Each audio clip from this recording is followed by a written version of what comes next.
wasn't the reaction I was hoping for. Not at all. What was the reaction that you were hoping for? I had two scenarios in my head. In the first one, you stand up and you hug me.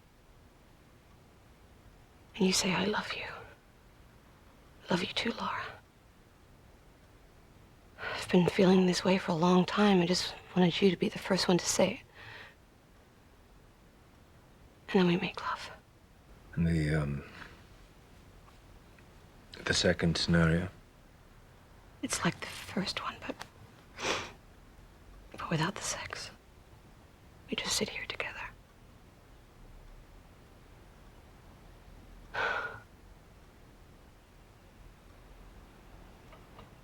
How long have you felt like this?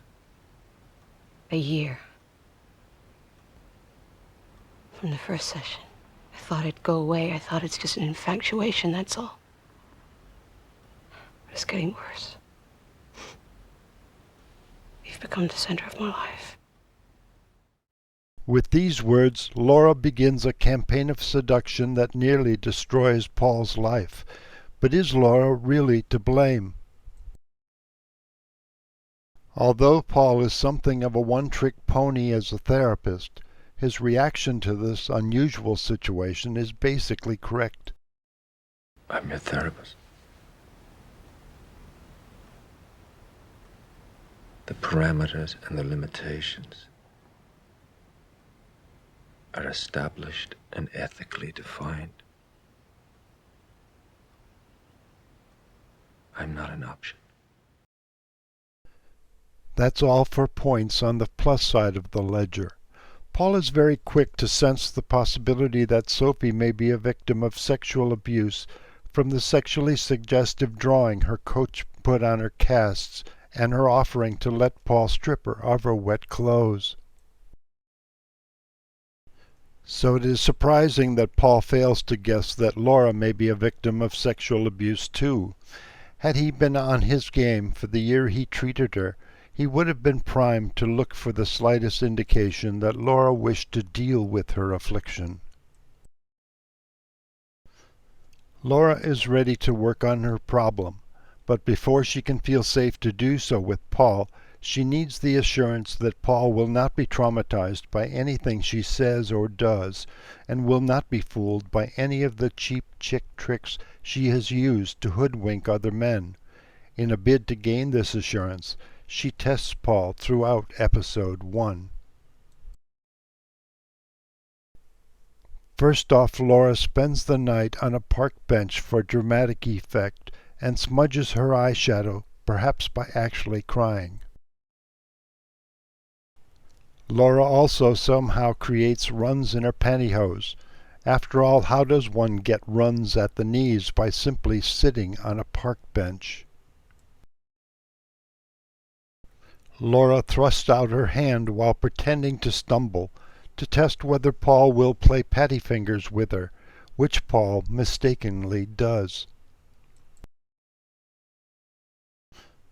Laura complains of a chill to test whether Paul will touch her while draping her in a shawl, but Paul acts more professionally this time. Incidentally, this second test could have been prompted by concerns raised by Paul's previous eagerness to hold her hand. Laura also pretends to vomit, who throws up while leaving the seat down.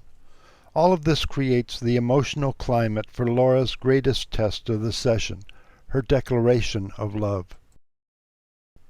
Paul should have given Laura the reassurance she needed that he was not traumatized by anything she said, and that he saw through her cheap chick tricks. He could have done this very easily by repeatedly steering the conversation toward Laura's aspirations, or lack of them, for an intimate relationship with a man, and her history of relating to men only in terms of sex. Her talk of love for Paul would have diminished quickly, and eventually she would be ready to discuss the shameful subject of her father, who was probably her first sexual abuser. In the final episode, Paul quotes Laura after he ran from her bed in panic. You know what she said? She said that she's come to understand that what she's been doing, using sexual relationships to free herself from emotional entanglements, that she doesn't want to do that anymore.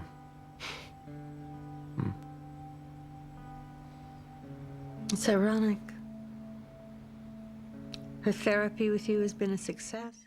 Gina's nonsensical reassurance should be seen as an attempt to make Paul feel better about himself after having been a knucklehead for many weeks.